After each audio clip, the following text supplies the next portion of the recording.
Good morning. आइए आज आपको एक्सरसाइज 4.3 का क्वेश्चन नंबर 5 बता रहे हैं। बार बार आपको बताएंगे कि ये जो स्टेटमेंट का क्वेश्चन है, इस स्टेटमेंट के क्वेश्चन में हमें डराता है, कंफ्यूज करता है, लेकिन कंफ्यूज होना नहीं है। क्यों? क्योंकि मुझे समझना है। अब यहाँ पर ये क्वेश्चन है, आइए इसको बताते हैं, फिर आप समझ के बनाएंगे, अपने से भी आप समझ सकते हैं। पहला कहता है कि कोई क्लास में टेस्ट हुआ है जिसमें उसको शेफाली है, उसको 30 मार्क्स आया है।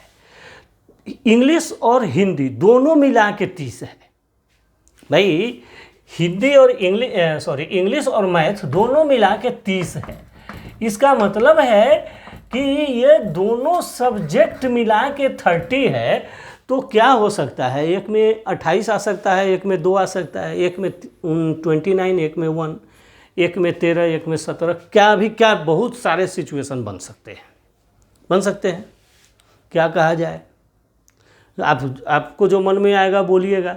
तो अगर हम इस बात को मान ले कि अगर शेफाली को मैथ में अगर मान लिया जाए कि एक सब्जेक्ट, 2 सब्जेक्ट में क्या है, तो हम लेट कर लेते हैं, लेट द शेफाली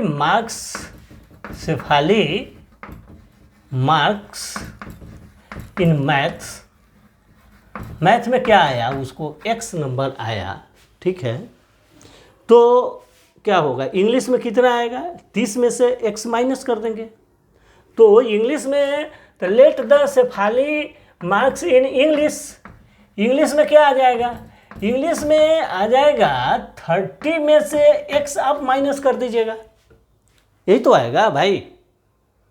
बहुत आसान बात है, इस बात को समझ लीजिए कि टोटल नंबर आपको 30 आया हुआ है, उसमें से मैथ में आपको 20 आ गया, तो इंग्लिश में कितना होगा? 10 होगा। कैसे?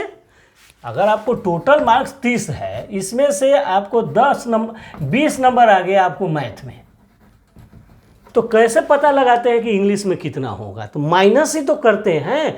तो मैथ में उसको x है तो माइनस ही तो कर रहे हैं, तभी तो पता चलेगा कि इंग्लिश में 10 है। तो यहाँ नंबर है, यहाँ नंबर नहीं है, तो नंबर को हम तो ये x लेट करिए रहे हैं।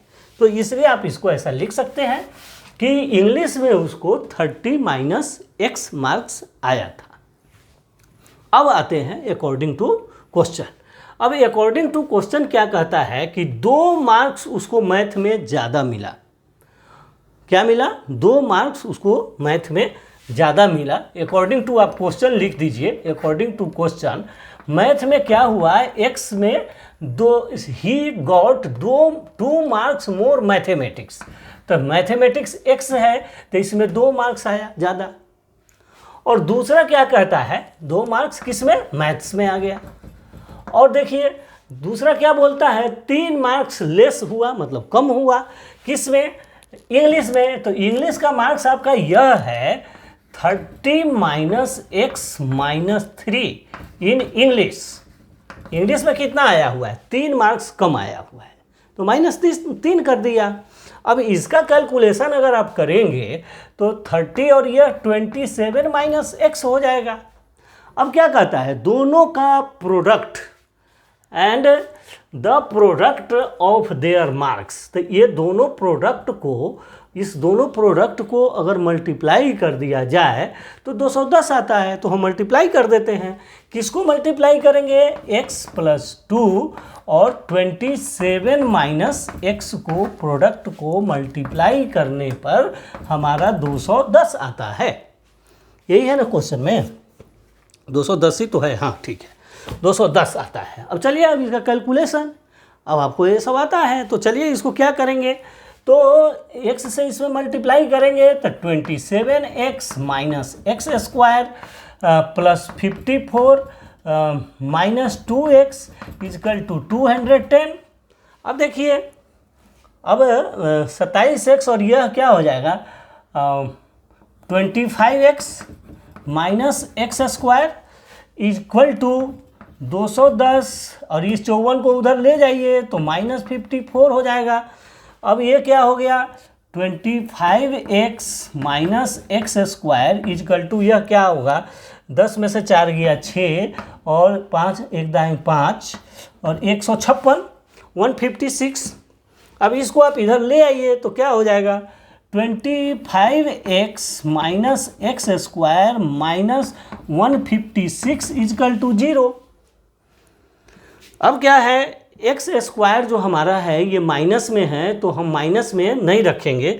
हम इसको क्या लिखते हैं सो देखिए, हम लिखेंगे माइनस एक्स स्क्वायर, नहीं दिखाई दे रहा है आपको, ऐसे बनाते हैं, minus x square plus 25x minus 156 equal to 0।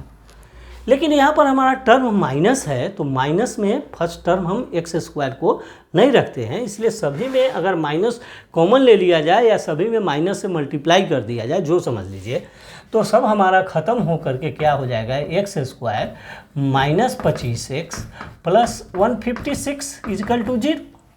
अब देखिए, अब आपको इसको मिडिल टर्म में स्प्लिट कर दीजिए, या वही क्वाड्रेटिक इक्वेशन आ गया।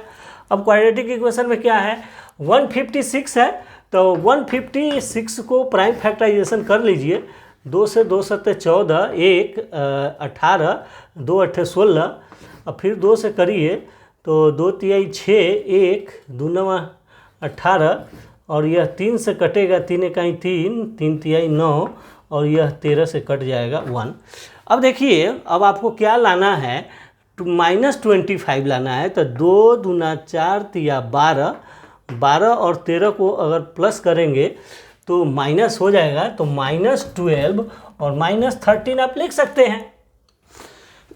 इस तरह से आपका टर्म मिल गया, क्या, -12 -13, तो x square minus 13x minus 12x plus 156 equal to 0। देखिए, आप 12 13 को कहीं आगे पीछे लिख सकते हो, कोई दिक्कत नहीं है उससे। तो अब क्या है, पेयर बना लेते हैं और कॉमन ले लेते हैं, x कॉमन ले लेंगे तो बचेगा x माइनस 13, और जो यहाँ बचता है वही आपको यहाँ भी लिख देना है। कॉमन लेने में कोई लफड़ा नहीं है भाई, जो आया वही लिखिए। अब क्या है, इसको 12 बना देना है। ये x को 12 बनाने के लिए क्या करिएगा, -12 से मल्टीप्लाई कर दीजिए। अब -12 से अगर मल्टीप्लाई करिएगा तो ये भी -12x हो जाएगा, और यह माइनस माइनस प्लस 156 हो जाएगा। तो हमारा क्या आया कॉमन, x माइनस 13, और एक आ गया x माइनस 12। अब हमारा x का वैल्यू क्या आ जाएगा, x का वैल्यू आ जाएगा x माइनस 13 इजकल टू 0 और x माइनस 12 इजकल टू 0। तो x इजकल टू 13 और एक आ जाएगा x इजकल टू 12। आपके पास दो सिचुएशन बनता है तो दो आंसर आएंगे। अगर x का वैल्यू आपने 13 रख दिया तो आप यहाँ पर समझिए। अब हमारा अगर x क्या है, x को अगर हमने मैथमेटिक्स में अगर 13 आया है, मैथ्स में क्या है 13 है, तो क्या आएगा, तो इंग्लिश में क्या आएगा 30 माइनस 13। तो 10 में से 3 7, 2 में से 1 10 में से 3 7, 2 में से 1 गया 1 17। तो इंग्लिश में क्या आ जाएगा, इंग्लिश में आ जाएगा 17। दूसरा सिचुएशन है कि अगर मैथ में 12 आता है, एक और सिचुएशन बनता है कि मैथ में अगर 12 आएगा तो इंग्लिश में क्या आ जाएगा, इंग्लिश में आ जाएगा 30 माइनस 12 इक्वल टू 18। तो 18 मार्क्स आएगा। दो सिचुएशन बनता है और इस दो सिचुएशन को आप बोल सकते हैं कि एक बार अगर मैथ में 12 आया होगा तो इंग्लिश में 18 आया होगा, और अगर मैथ में 13 आया होगा तो इंग्लिश में 17 आया होगा। तो चलिए, ये बहुत क्वेश्चन आसान था, इस बात को आपको समझना था। तो अगर आपको ये क्वेश्चन समझ में आता है तो हमारे चैनल को सब्सक्राइब कीजिए, लाइक कीजिए, शेयर कीजिए, और हमारे वीडियो को देखने के लिए आपको बहुत बहुत धन्यवाद। फिर मिलते हैं नेक्स्ट वीडियो में। Okay, thank you, bye.